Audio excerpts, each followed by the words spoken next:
It's time for our good friend Chris King and me to get together here for Just Parlays. Happy Monday, Chris. Happy Monday, Jim. Did you have a good weekend?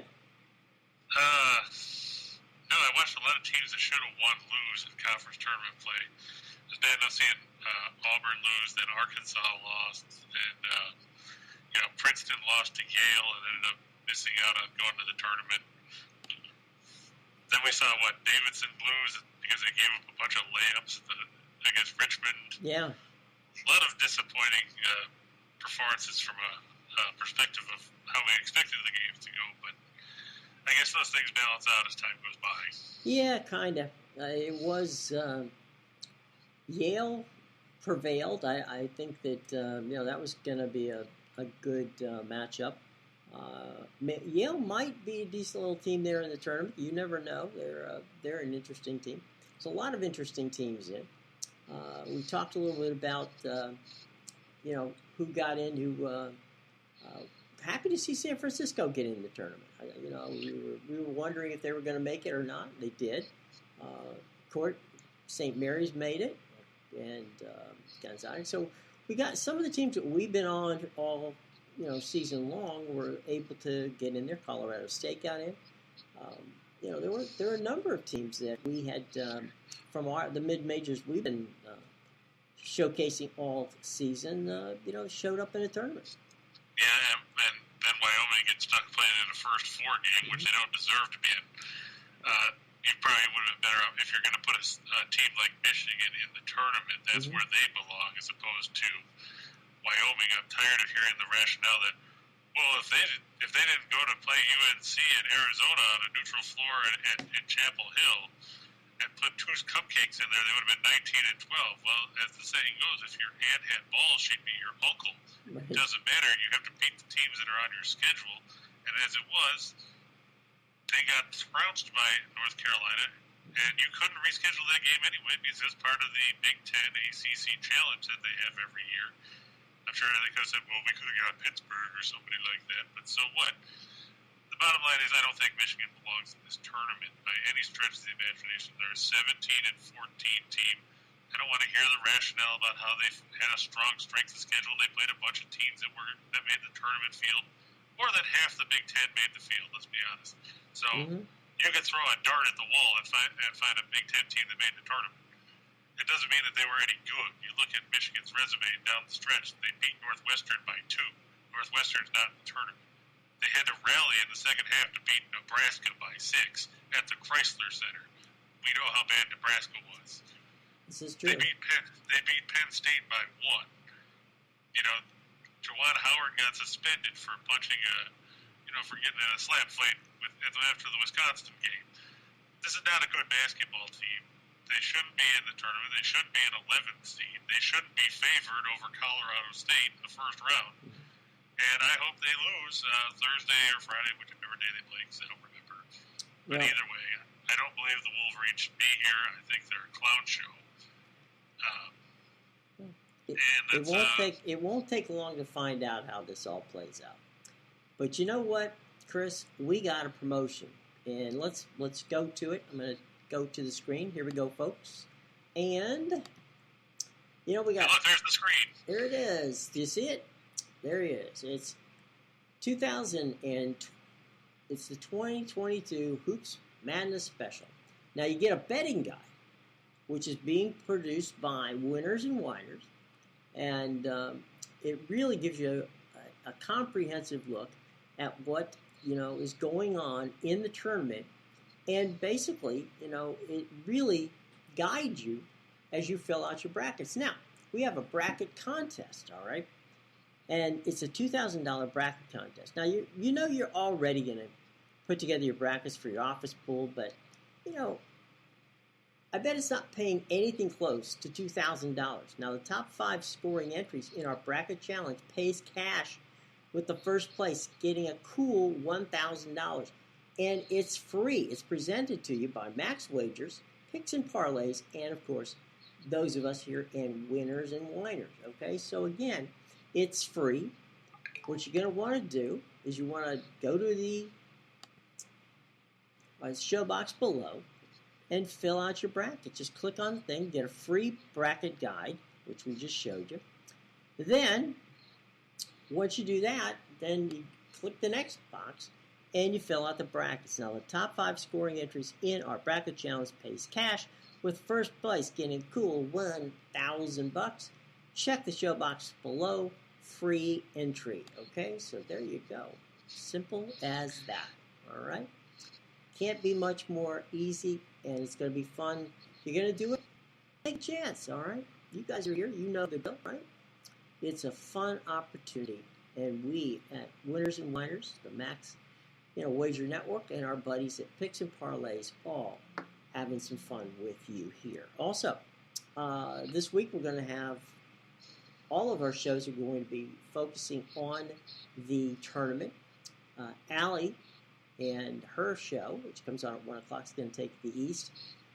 Chris has got the West. We got Scott and Scott have the Midwest, and then Lee and the gang have the South. So those are your brackets.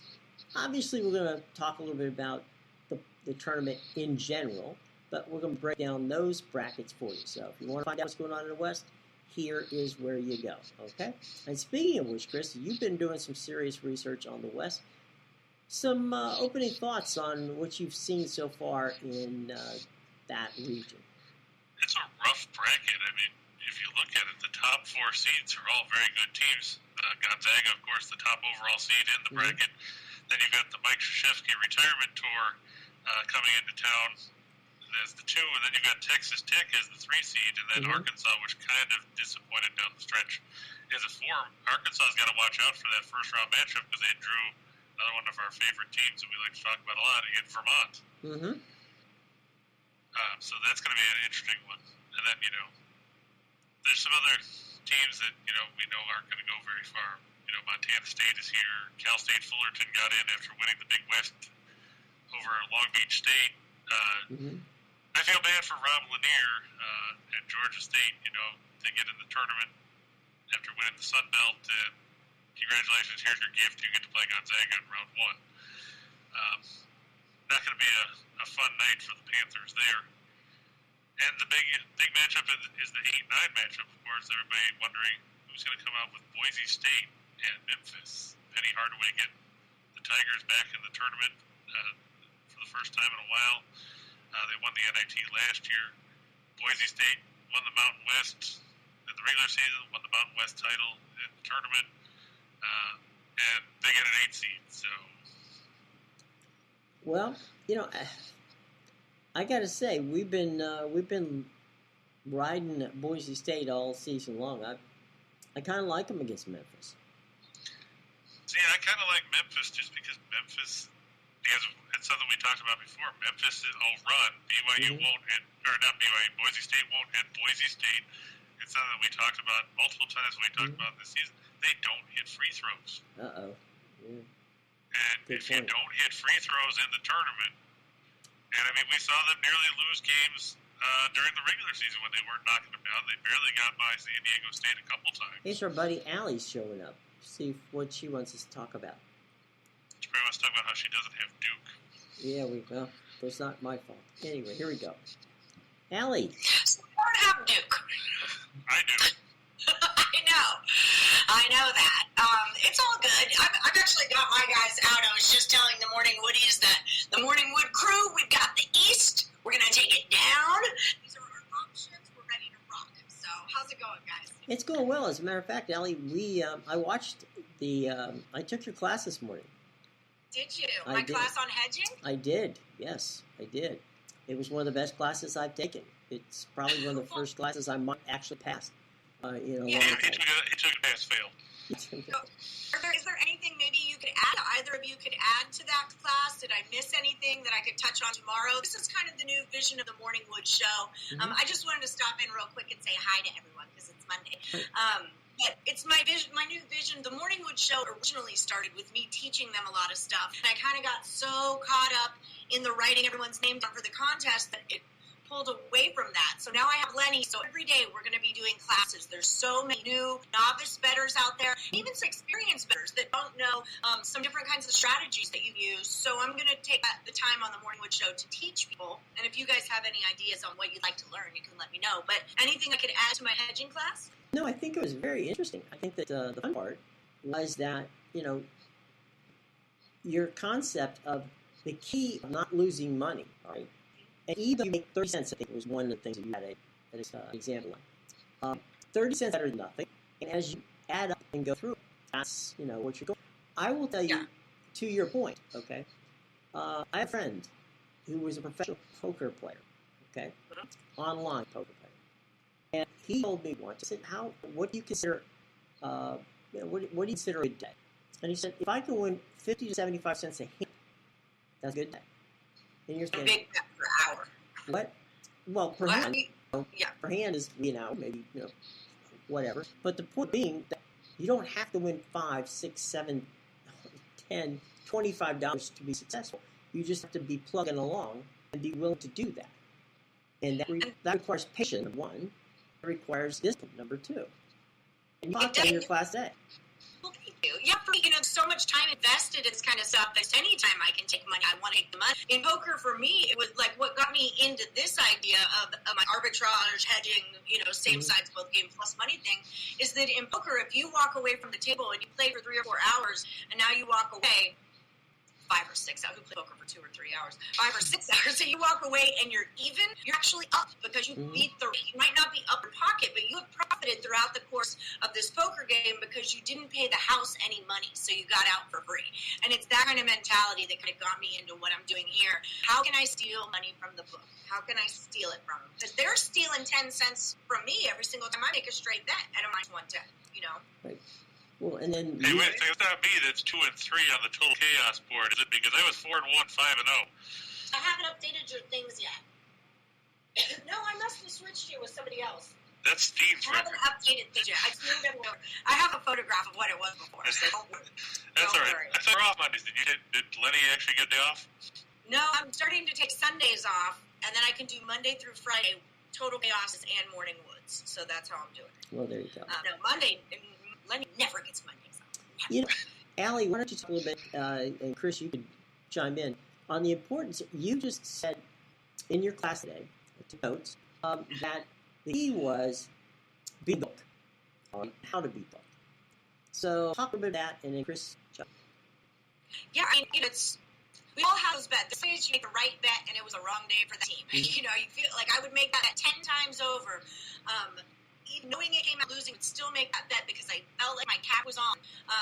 But you're just wrong. You're just flat out wrong. There's times where you're just wrong, like all your numbers are wrong. You never had a shot. You get blown out or something. So there's all these situations where no matter how hard you work, you still don't make the money.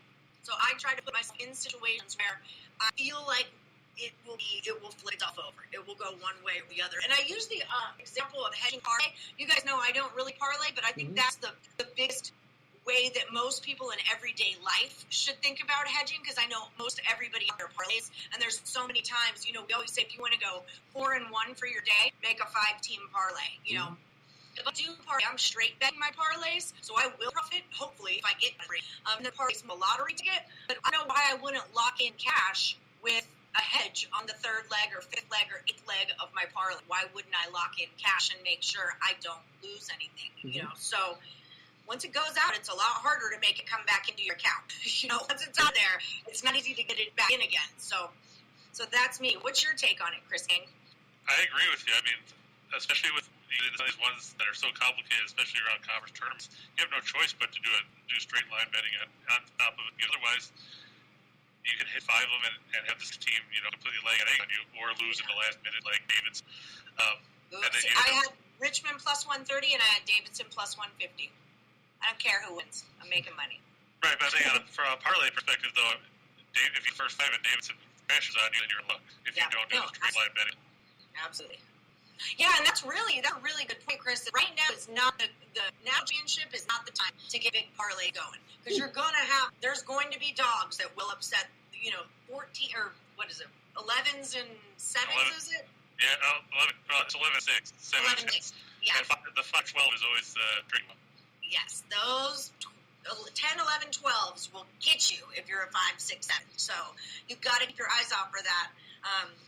AJ's edged the Bengals this year in the Super Bowl. Absolutely, why not? I think for me too. I'm Italian, so I have like that natural nervousness about me, like anxiety of like, So for me, just to watch the game and enjoy it, it's like saying getting on both sides of Richmond and Davidson. At that point, I don't care who wins the game. Like I'm back to just enjoying watching the sport of basketball now. Now I'm a huge fan for whoever I win more money with. I know I'm not going to lose any money in the game, so I'm not pacing back and forth and stressing out over whether or not I cover because I already did. So for me, just the mental stability of it all like pays for itself. It pays for itself. Like I need therapy. That's what I'm doing. It's funny, Ellie. How about it? We're only a couple weeks away from actual Major League Baseball. I know you're baseball fans. It's a great time of the year. I'm not thrilled them doing away with the shift. Was that immediate or that's next No, season? that's and actually they're doing what who knows they call it's a modified shift. I have no idea what that means. What's a modified shift? So I have no idea. And Chris is up there because now the National League will have a designated hitter. It's stupid. And so there's that. I never understood what one did and one didn't. And I mean, I think you both should or you both shouldn't. Is kind of how I feel about it. There's the old. They didn't have a DH until 71 or 72. Why bring it in then? Well, it was. There's a famous Dick Schaap story. Dick, of course, God rest his soul, a great mentor of mine. Dick was writing for Sport Magazine, and it was 1968, I think, is when the designated hitter came in. But you can check me on it. And he was at the Yankees camp, and Ron Bloomberg, who we will forget, but actually played. Good reason. Yeah, 73? Is that what he came in? Okay. So he didn't know what was going on, and he looked at the lineup card and had DH, and Schaap looked at it and he says, "What is DH?" It was a designated Hebrew. Being as you, I can do that as a Ken Schaap and Ken Bloomberg. So that's what it was. But the DH is in every other division except the National League. I mean, Japan has it. Major League Baseball, college ball, high school baseball. The National League was the only one that didn't have it. I'm not sorry to see it, come to the National League because so many times when, as a National League fan, I would sit there and go, "There's guys on base, and the guy who's up the plate is the pitcher. Please God, don't take him out. He's pitching well." But there's pitchers that can hit, and back in the original part of baseball, pitchers did hit. Yeah, well, they can't now. Except they can't now because nobody lets them. Okay. It takes a steady out of putting it in there. Hey, take strategy out of the game by taking a shift away. Like, I always like the shift. I think that's that's part says get rid of the stupid shift. He's dead to me right now, though, and he knows it. So how did you bet on a college baseball game? Did he give you information on that game? Yeah, me and Tim. You were like he was double dead you for some reason. Yeah, double dead. Because yesterday I wake up, I'm not in a great mood, and he goes Cal State Fullerton money line, and I'm like, I cashed on them yesterday against Long Beach. And he goes, they played Duke first round, and I'm like, whatever. Okay, where's ECU? Who did they play? Oh, that's right, ECU's not going to dance. Okay, super. Totally care about what you have to say about things. No, it's me and Tim go back and forth. We love each other. We love to hate each other. No, we don't even hate each other. But he's been really solid on his college baseball. I've been cashing with him. I'm his good luck charm. Like, if he picks 5, I'll take 3 of those, and those will be the 3 that win. Except yesterday, I only took 1. I had Grand Canyon, and they lost. They blew a lead in the 8th. But yeah, Tim has got, and you can find that on Earl Sports Bet TikTok. He posts all his baseball plays on TikTok. So. Speaking of Tim, what do you think about Joe Dooley getting canned as the coach for basketball at East Carolina? I don't mean. I'm just curious what he thinks about that. And speaking of coaching shifts, we saw Wade get fired at LSU. Is that going to upset LSU this week? And Mike White left Florida. He's going to be at Georgia, so he's the next sacrificial lamb in Athens. Jim, what do you make of that? I think he's a fool, but that's just me. The Gators are going hard after the head coach of the University of Arizona. I don't think Tommy Lloyd's going to leave Tucson to go to Gainesville with that dumpster fire. This the Florida Gators basketball team. What he's done in Tucson. How's $6 million? Incredible. I don't care if you give him $50 million. I wouldn't be putting in that conference where you're going to be going nowhere fast. Oh, please. Chris, you and I will have a discussion about that at another time. Guys, I got to run here. My kid will have no school day. Needs me. All right. Thanks for dropping by as always, Okay. Sally. Be well. And hang in there, kiddo. We'll see you later. Yes, indeed. Thank you, guys. I'll 1 see you o'clock later. every day. Go watch Allie. 1 p.m. Eastern, Morningwood. Get your betting lessons in and get into one of our free contests to win real cash. And don't forget, this Saturday, it's the Picks and Parlays meet and greet in Las Vegas at the Paradise Cantina. Come on my show tomorrow. I'll tell you all about it. But don't forget about that. Yes, Everybody in ma'am. there. Will do. Have a good day. Bye, Bye. guys, too. And she goes. And I'll leave her. There she One is. of these days we're going to get Tim out of the comments onto the screen. Yeah. Tim, you can come in anytime you want to, buddy. Yeah, that's right. I forgot now that we have it set up that way. Yeah, you can just pop in. You don't even have to ask. Yeah, so I saw I Allie almost pop did in. that to Steen and Reichel the other day, but I didn't know what would happen. Yeah. Well, I mean, look, Florida's been in a pretty decent basketball program now for a number of years, and we'll see. We'll see how that. It's got to be. Will they get? Will they get the prize from Arizona? Probably not. But there's a lot of people who take that job. Yeah, So. but it's not going to be Tommy Lloyd. Yeah, we'll see. We will see. All right, we got some stuff to do here, my man. Let's go. Not Tim much. said he can jump in now if he wants. What's that? Tim said he can jump in now if he Come on, wants. Tim. Come on in. Jump in. It's like The water's get the fine. teleporter ready, Todd. Beam me up, Scotty. We're gonna beam Tim in from the other Greenville. Right, come on, Tim. You can come on in. By the way, I didn't realize, Chris, that you lived in the West. So, Well, we basically moved the entire state of South Carolina from from the East Coast to hey, the West. making his debut on our show, Tim Earl. Tim, how are you doing, bud? Oh, can't complain. We get a big bracket coming up. I've already loaded up some 19 action. A lot of college basketball. I'm excited for. Good. Tim, you think Michigan will live in the NCAA tournament field? No. Okay. But with that being said, I have them winning in the first round. That's too bad because I like Colorado State. It happens. No, Yeah, that's true. Well, right now, we're 3 for 3 on the Michigan thing. I like arguing that they should be in because, like I said in the opening, that they played 10 tournament teams on the stretch and everything else. But so what? Yeah. I don't either. But no, that's the argument people are They're not giving. winning. Exactly. I think God is that they're going to need somebody after the Indiana game, so I think they're going to go. Yeah, he didn't strike any member of the committee. Exactly. There you go. So that's it. So they figured maybe they were concerned that he would if they actually didn't put him in. So you never. The funny thing is, Juwan Howard, of all the players on that Michigan team of the Fab Five, he was the one who surprised me least. He's the guy I would have thought would have been, out there attacking someone. I mean, he's the most easygoing along some guys I've ever met in my life. So I was a little surprised that he went crazy. But hey, everybody has a day. So Tim, what's wrong with you? What's on your mind, my friend? Well, Max got released, and that's all that's been on my mind lately. Mm-hmm. Just bracket. I was also looking at baseball for the upcoming.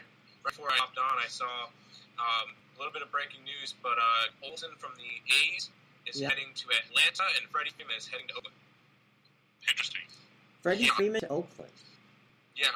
I kept hearing that Freeman was up in Toronto or somewhere else, but Hey, I heard Freddie Freeman had a shot to go to either the Yankees or the Dodgers, so Oakland's a fantastic spot for him in my case. Okay. Why, are you an A's is he fan? signed You're as a not an free A's fan. agent then? I'm a Mets fan, so I want to see him in New York in the Yankees, and I don't want to see him on the Dodgers. So, no, I like him in Oakland. It's a great spot for him. That's Oakland's an odd shot for him. I would think. I was good. That's not the kind of ballpark that Freddie Freeman ballpark. That's the Grand Canyon. That doesn't really make sense, but hey, I'm alright with it. As new baseball, Fernando Tatis missed 3 months after he broke his wrist. He's going to have surgery. That could impact the Padres as well. I mean, the Padres are going to be a mediocre team at best this year anyway, so I don't really. It's just it just speeds up the process of them going 81 and 81 and not players. You got some good off-season situations with the Mets, and got a good manager in Buck Showalter. Yeah, I think he's a good crush for the next guy. But yeah, I like. Yeah, he's Buck was slow to the analytics part, but once he did embrace it, it went well for him. He also is very good at handling players.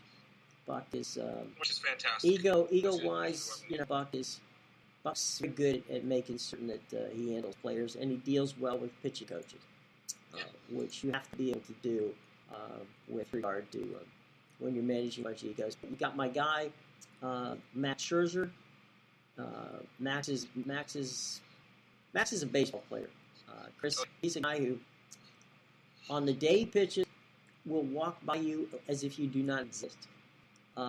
During the rest of the time, he'll talk to you, and he's the first guy standing up on the dugout steps by the manager the whole game long. He's in there badgering Chris, you were talking about pitchers, right? Who wanted to hit. There was Max always lobbying Davey Martinez to make him a flat inch hit. He actually ran during a game and stole a base. So Max is a throwback. Max is a Don Drysdale. He's a Bob Gibson. He's the kind of guy who you love to have on your team, and you, even when he's not on your team, you watch him because he's that kind of pitcher. So he's 37, but almost had Cy Young year last year. So he's pretty much he's got that no run ethic, and that's the thing. You watch Max during the course of the season. Just when you go to the ballpark, Max is all working. Max is staying in shape. He's running. He's shadow pitches, which is kind of weird to watch, but it's fun. But Max is always up there. He keeps himself in good health, and so we'll see. Now, will they give Jacob DeGrom an extension, Tim, because he's talking already about opting out after the season? If Cohen has his way, DeGrom will be with the team for as long as he wants him to be. If it was the previous owners, I would say he would be gone after this year. But if Steve Cohen, he's not afraid to open up his wallet. So, which is definitely a change from the Wilbons. The Coupons, yes. God, I hate them. They were awful. But it depends on who is Jacob DeGrom's agent, because Jacob DeGrom, the open market, could bust. Could really. He clearly would set a record with pitcher. Oh yeah, 100%. He's the best player in baseball. So next to Max. Who is his agent? VC Sports Group. Okay. Yeah. Well, they said Morris. Yeah. All really good. Yeah. So many. Your show coming up at 5 o'clock. You guys take a look at the South region. Of course, ton of other stuff. Yeah, 5 o'clock game time decision. We'll have the NBA injury report. Talk some baseball trade deadline, trade stuff. Mm-hmm. NFL, a couple trades. We'll specialize in that part of the bracket, but we're going to go over the entire thing. Sure. Just look at everything that's going on. Lots and lots of content. IT work as well, because I already got 9 plays uploaded for some NIT action, so I'm excited for that as well. All right, cool. Tim, thanks a lot for dropping by. Come on anytime. Your neighborhood. Of course. All right, cool. Good luck to you guys. Make some money today. All right, we'll see you, buddy. Be well. Take care. And Mike asked about Carlos Correa potentially going to the Cubs will make them instant contenders. No, I would agree with you. As much as I like the Cubs, I don't think adding Correa is going to make them a contender. They still have some work to do. The bright side is they've got a bunch of money now because they traded away everybody that made a bunch of money before. They need pitching, don't they? Well, they've got Hendricks and they got Marcus Stroman, who they got from the Mets. And they got Wade Miley, but they could still use some more arms. They could use some outfielders that can hit. I mean, Jason Hayward, has gone. He was there for the World Series, but he hasn't really produced much at the plate. And Correa would be a nice add. They could probably then move Andrelton Simmons to second. But I don't think they're contenders at this point, unless they get aggressive and suddenly pick up some guys. If they were to bring back Rizzo and Bryant and stuff like that, it would at least bolster the lineup. But as it stands, one guy is not going to make them a contender again, even in a watered-down center where you've seen the Reds basically act like they don't want to spend money because they already traded Sonny Gray to Minnesota. Right. Let's take a look at the slate for this evening. The one exciting NHL game. Oh, man. We got the Canadian Tire Center, it's the Ottawa Senators and the Arizona Coyotes. Both teams out of the playoff picture as it stands with good reason, because when you look at the the numbers, they're not very good. Ottawa is 21-32-5. Arizona 18-36-4. Scott Wedgwood 9-13-3 with a 317 goals against and a 906 save percentage. Apparently, it's going to be Philippe Gustafsson. He's 3-9-1 with a 366 goals against, the 896 save percentage. Don't be surprised if they flip it on you again and it's Anton Forsberg, or because you never know how these things are going to pan out from minute to minute as far as goaltendings go. I don't believe, Matt Murray's out with the ever popular undisclosed injury. So, if it's not Forsberg, you'll see Gustafsson. Both teams don't score. Even with that big outburst they had last week against Detroit, the Coyotes are 30th in goals for at 2.53. They're 28th in goals against at 3.55. Ottawa 26th in goals for at 2.64. They're 26th in goals against at 3.24. Arizona 2-7 in their last 9 games on Monday. They're 1-4 in the last 5 in the third game of a 3-game and 4-night situation. They're 1-6 in their last 7 against when their opponent allowed 5 or more in their last game. Meanwhile, Ottawa 7-3 in their last 10 on Monday, and the Coyotes just 4-9 in their last 13 meetings in Ottawa. When these teams met in the first meeting in Arizona, somehow there were 13 goals scored, which is impressive given how bad these teams are offensively. The Coyotes won 8-5. I look for the Senators to bounce back at home and even things out with a win that will probably end up going over the total too, because neither one of these goaltenders are any good. So it's a good night to kind of not watch hockey. Pretty much. Let's go to the association. There's got some games over there, which might be of interest to some. The Bulls and the Kings. Yeah, at the Golden One Center, or whatever they want to call it. I still miss the Arco Arena myself. Right. But the Bulls favored by 3.5 over the Kings. Chicago's 41-26. Overall, they're 16-16 on the road. The Kings are 24-45. Not going to the playoffs again. They are not going to have a winning record, which goes back to what we talked about before, where Kings had a winning record every year that Rick Adelman was the coach in Sacramento. Every other year in Sacramento, they've had a losing record. That trend continues this season. The Bulls, 9th in the league in scoring offense at 112.3. They're first in field goal percentage at 48.3. They're first in three-point shooting, 37.5%. Meanwhile, Sacramento doesn't know what defense is. I believe they're allergic to it. They're 29th in scoring defense at 115.5 points a night.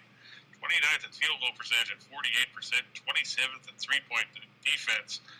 That doesn't help when you're a middle-of-the-pack offensive team like the Kings are, 15th at 110.2 points per game, 18th field goal percentage, 23 in three-point shooting. Chicago, middle of the road defensively, but when you're facing a team like Sacramento that can't stop anybody, it's like a layup drill on a trip by trip basis down the floor. Chicago's 4-1 in their last 5 after a straight-up win, 7-3 in their last 10 against teams with a losing straight-up record. Sacramento 2-6 against the spread in their last 8 on Monday. The Bulls have gone 4-1 in the last 5 meetings between these teams. Just going to take a quick look at the old injury report as of a little while ago, just to see if there's anything of substance to talk about. And this shows us that,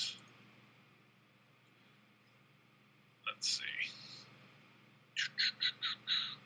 I believe Zach LaVine is questionable for the Bulls. Yeah, he's questionable with a sore knee. Everybody else for the Bulls has been out for an eternity. Terrence Davis, of course, out after wrist surgery. Justin Holiday and Alex Len, both questionable for Sacramento. No real major factors there for the Kings. You're still going to see De'Aaron Fox. Domantas Sabonis hopefully will be back tonight. But it still won't help Sacramento.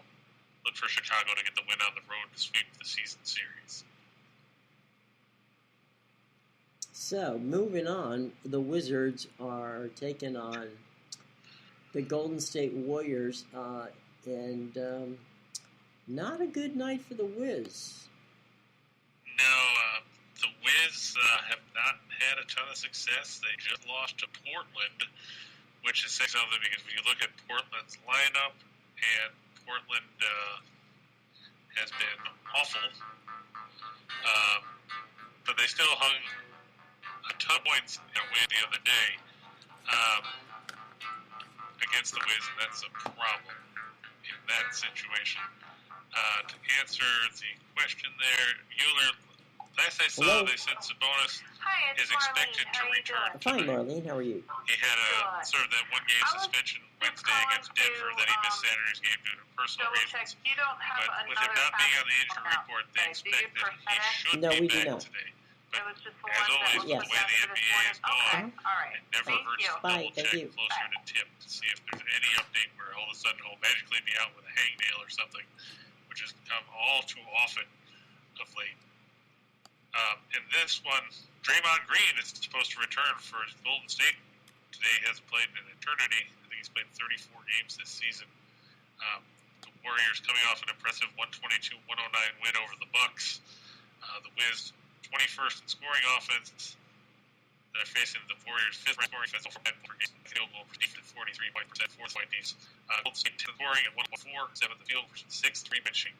The Wiz 18th in scoring, 17th field goal percentage defense, 90. And now we get into the numbers. Washington 3-12 against team playing on one rest.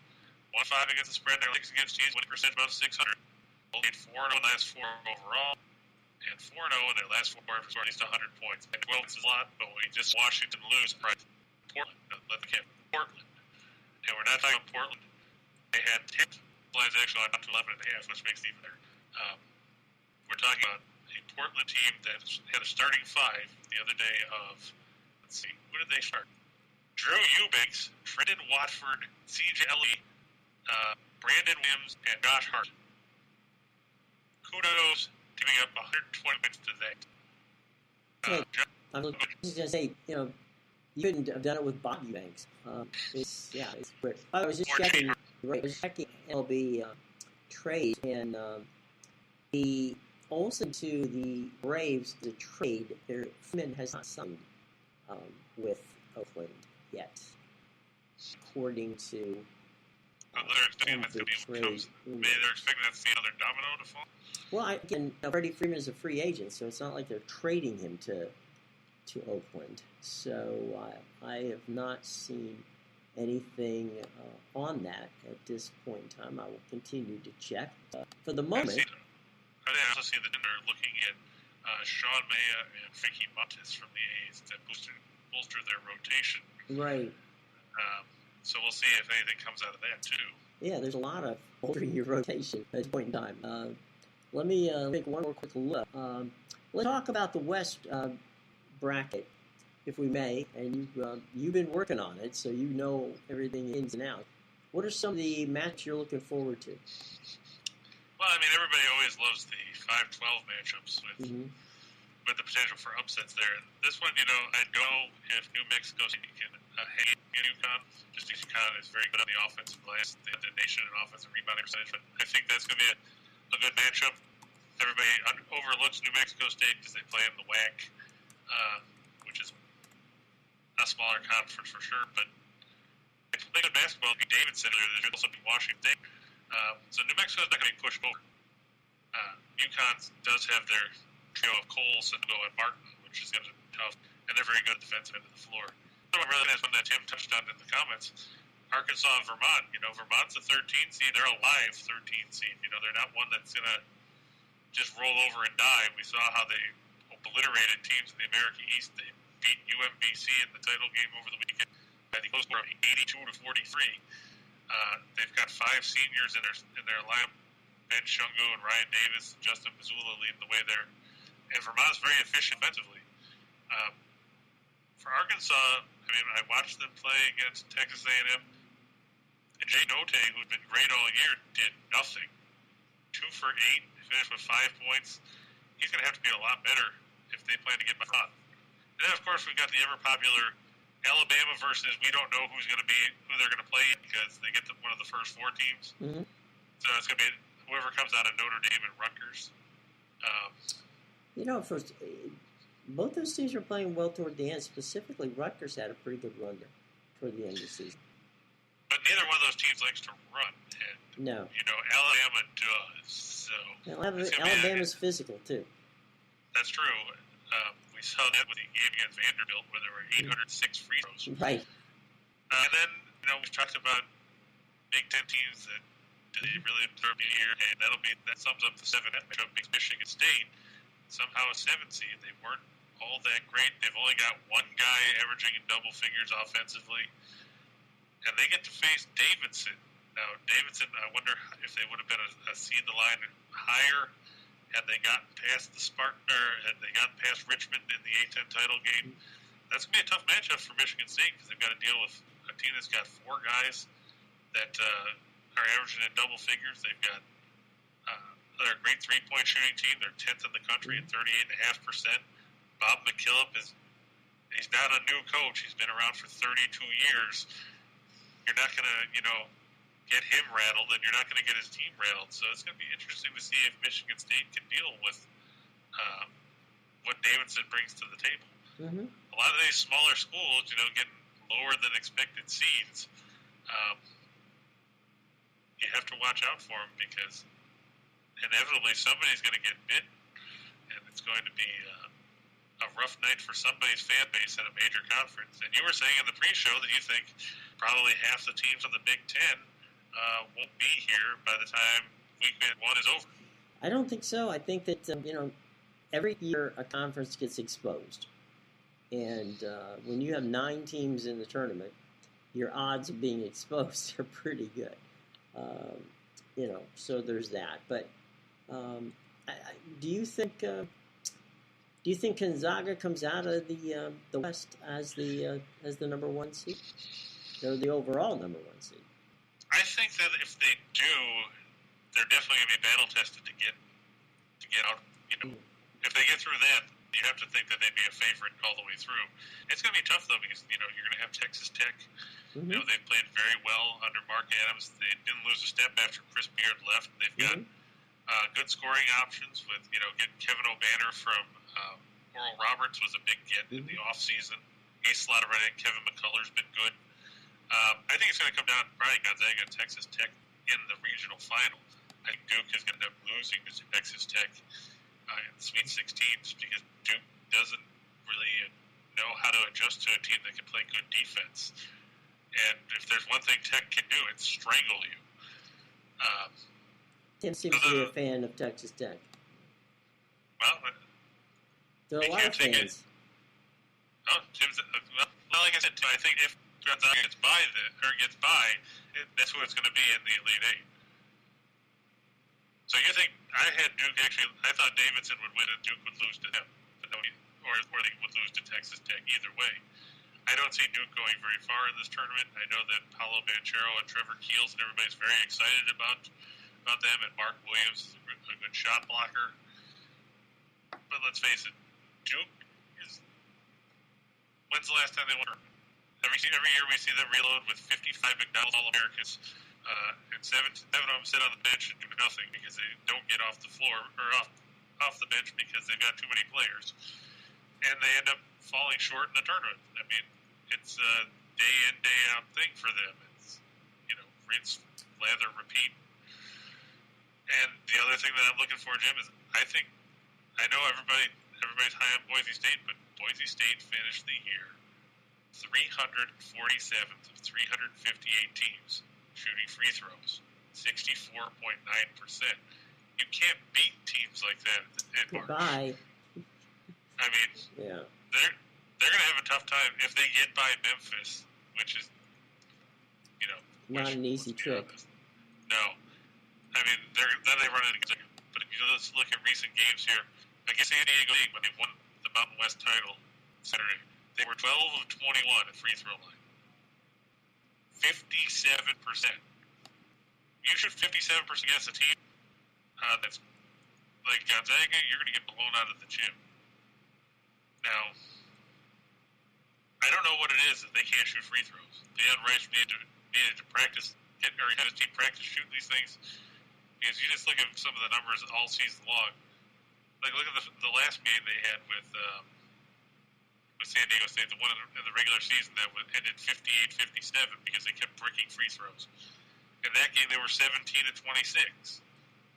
You can't shoot free throw that early. It's going to kill you in March. If you have a lead and go to the line and break throws, teams are going to catch up if they make shots, or if you give up the Olay layup because you're just trying to grind out the clock. It won't work. Nope. I like Memphis. I think I don't think Penny Hardaway. Let's be honest, Penny Hardaway and Memphis, even if they get bad Boise State, they're not going to get as good. But I think they can take down Boise State. I think Memphis. Hardaway finally has that team pointed in the right direction. Everybody was high on them last year with Musa saying that he transferred. But this year's team has been good. I know they're 21-10. I know they lost yesterday in the AAC title game. But think about it. They beat Houston twice in the regular season. They beat SMU in the semifinals after losing to them twice. They beat Alabama by 14 points at home. You're not talking about, a doormat Memphis team here. They beat Virginia Tech on a neutral floor. Mm-hmm. They're not a team you can sleep on. We've been talking a lot about the pro team in town, but they probably seem bad. So, all right. Well, I'll tell you what, we got some fun things going on for Two for the Money. So let's go out and hit that Two for the Money.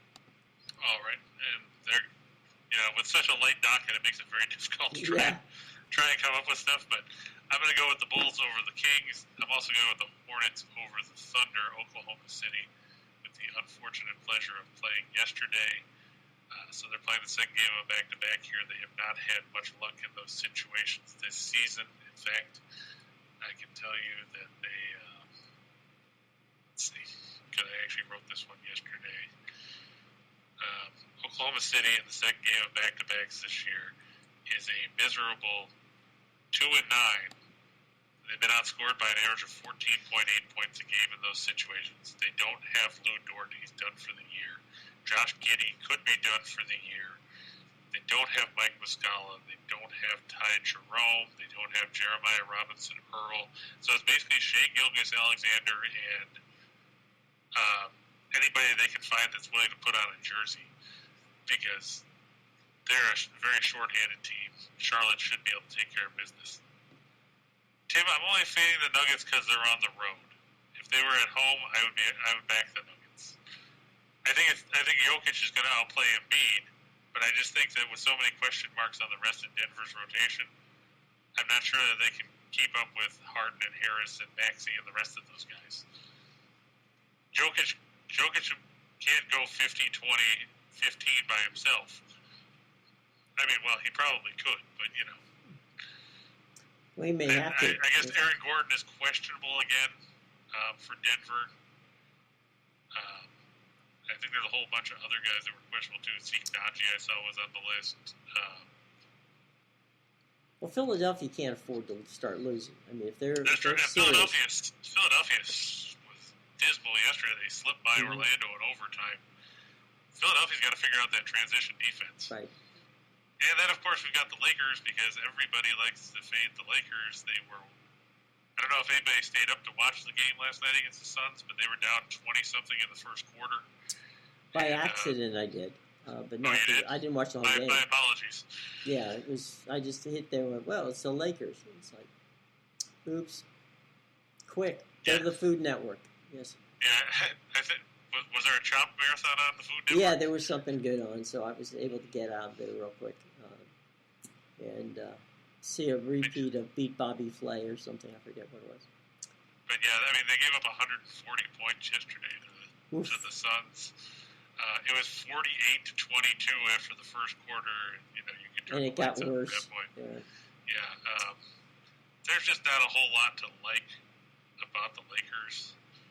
I mean, you look at their lineup, and I mean, Westbrook shot the ball 10 times yesterday, which is impressive that he only shot it 10 times in 28 and a half minutes. Considering Carmelo Anthony shot it 11 times in 18 minutes. Right. But I think that Toronto can take advantage of the Lakers playing the second game of back-to-back and get the win there. Put them to bed. All right, let's go to 4 for the money. I mean, 4 for the show. We got 2 for the money. Yep, Tim said fading the Fakers is his full-time job. He clocked in.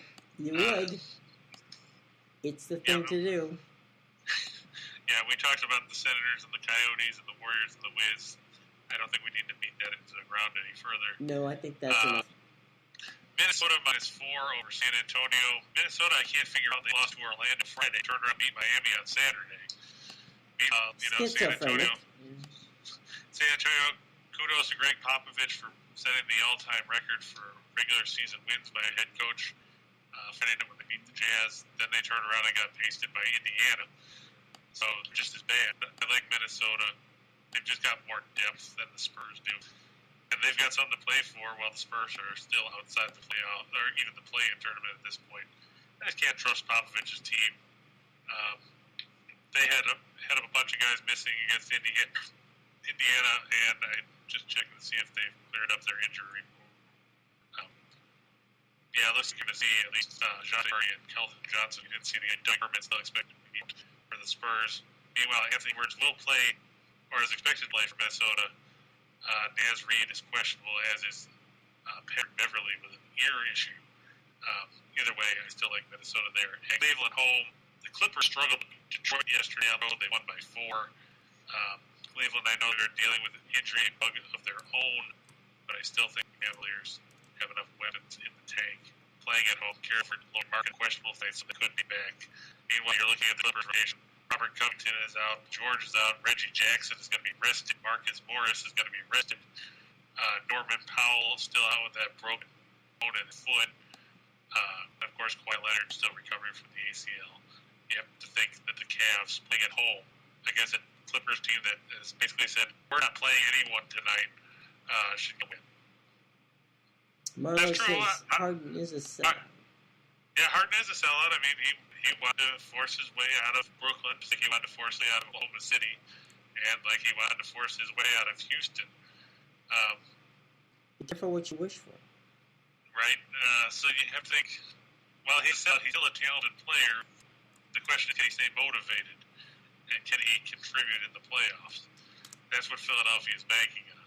I agree with you, though. I'm not a fan of him either. But you can't take away what he does on the floor when he's playing. Absolutely. Yep. And like Unknown just said, like we said, Reggie Jackson's going to be rested, so is Marcus Morris. And Covington's out for personal reasons. So Clips very short-handed. I guess Luke Kennard will get a bunch of looks tonight, and so will Vika Zubac. Yep. No doubt. Unless they magically sit out too, but who knows? Anything's possible. How about we let's go to the menu. What do you say? And you got some interesting stuff on the menu today. That's full of player props because there wasn't anything else to talk about. Take note, I very rarely deal with props because I leave that to Reichel. But like I said, with such a late schedule, we had to improvise. I'm going to look for Josh Hart to score over 17.5. He scored 44 the other day against the Wiz. Portland's going to need somebody to score tonight. Might as well be him, right? Yep. I look in the same token. I look for Trae Young to go over 28.5 against Portland. You have to think that the Hawks will be able to run up some points on the Trailblazers after all the Wiz put 118 on them. Mm-hmm. I look for LaMelo Ball to go over 20.5 points for the Hornets tonight against the Thunder. Hopefully, he doesn't just try to pass the ball off repeatedly. Steph Curry, I look to go over a combined 33.5 points, rebounds, and assists. So that means he can just score 32 and hand out 2 assists. Right. And get a board. There you go. By the same token, I look for Vucevic to stay under 35.5. In his career, he's averaged 16.3 points, I think 9.2 rebounds, and a couple of assists against Sacramento in his career. So I'm hoping that one stays down. By the same token, De'Aaron Fox, over 35.5 points, rebounds, and assists. The Bulls have given up the most points to point guards over the last 30 games, or the last 30 days, as far as per game average. So Sacramento's got to get points from somewhere. Might as well be him. There you go, Tim. I'm going with Jokic going over 46.5 on the points, rebounds, and assists. I know that you're probably betting on the Jokic triple-double because I know that's a common thing for you. I don't know what the line is for that. I didn't get a chance to look, but I imagine it's probably favorable. And let's face it, he's a one-man wrecking crew. I've seen his MVP odds have improved dramatically as time's gone on. I look for Harden to go over 38.5 because if Embiid gets shut down or neutralized, you have to think that he'll pick up the slack. And for the exciting hockey game on the slate, I look for Josh Norris, the Senators, to take over 2.5 shots. He's a good second line guy for them. He can contribute offensively, and somebody's got to shoot the damn puck. And I look for, after seeing the 13-goal bonanza we saw in the first meeting, I look for that one to go over 6. I don't have faith in the goaltending, and as we saw, with no goaltending in the first matchup, we saw 13. This one should end up over.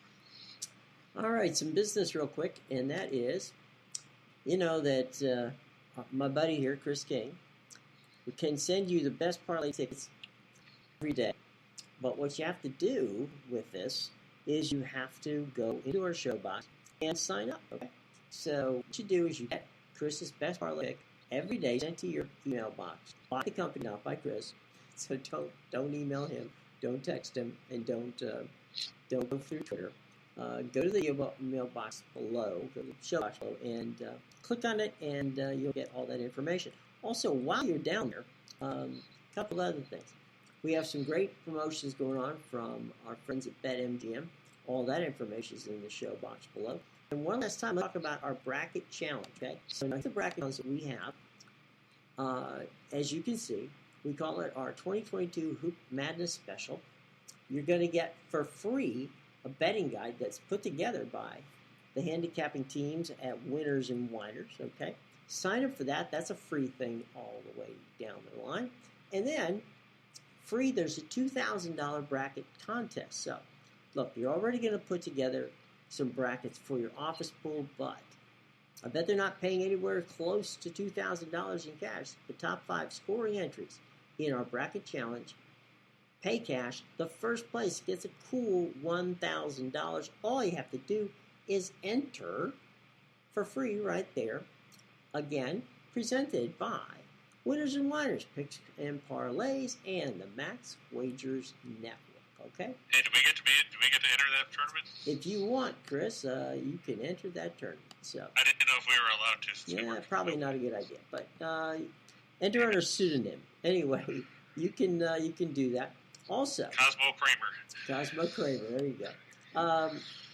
Don't forget, we can watch our entire Max Wagers team. Midday started with Sean Higgs. Morning Wood with Allie Burns, who popped by today. Always a pleasure to have her. Just Parlays with our buddy Chris King right here. Coming up next at 3 o'clock, it's Back to the Window with Scott and Scott, and then Game Time Decisions with Nick. Tim and Lenny at 5. That's 6 hours of outstanding fun programming for you. Tim said he entered. Well, see, there you go. Tim entered. So if Tim entered, I guess we can all enter. So all that coming right up here on the Max Wagers Network. Okay. So, any final words there, Chris? Any final questions of the class? I didn't see any questions, but going back to the Mandelson trade, it looks like the A's are going to get Christian Pash, Shea Langoliers, Ryan Cusick, and Joey Estes. So that's 4 of the Braves' top 14 prospects, including their top 2. It's a big price to give up for Olsen. Yep. But, I mean, and like Tim said, that would appear to close the door on the Freddie Freeman era. The last report said Freeman wanted 6 years and $180 million. The Braves were more around 5 and 130. So yeah, I don't think. You have to wonder. I think that look, Freddie Freeman is a Southern California guy. He lives in Southern California. He played high school ball in Southern California. This is a chance for him to cash in. Dodgers seem to be willing to spend the money on him. So. Unless something otherwise happens, I saw people saying, well, he could go to the Yankees. He could. That's a possibility. But I would think that Andrew Freeman and the gang out there will figure out some creative way to get Freddie Freeman. At least make an offer that, can you refuse it? You can refuse anything. But I think that they remain the leader in the clubhouse for Freddie Freeman. Outside chance, perhaps the Angels. You never know. But I think he's going to stay in the National League, and we'll see how that works out. But anyway, that's where it is. He has not been traded yet. So, I'm not sorry. He has not signed free agency contract yet. So there's that. Anything else, Chris? Anything that? Any final thoughts before we get out of here on a Monday? Not terribly. I mean, there's a lot of big news in the NFL free agency stuff going on. So there's always that. But yep. when is that not going on, right? It's going on all the time. I saw Cleveland considering this possibility of shopping Baker Mayfield. So. They got Jarvis Landry earlier after getting Amari Cooper. So. Right. You never know what's going on with the NFL. You're absolutely right in that regard. So, all right. We will be back tomorrow, and we hope that you guys join us at 2 o'clock. Before, you got 6 hours of fun stuff right here on the Max Wagers Network coming up. Scott at 3 o'clock, and then the gang, Tim, Nick, and Lenny at 5. They close out the day. All right, folks, until tomorrow, I'm Jim Lewis from my buddy Chris King. We'll see you right here on Just Parlays on the Max Wagers Sports Betting Network.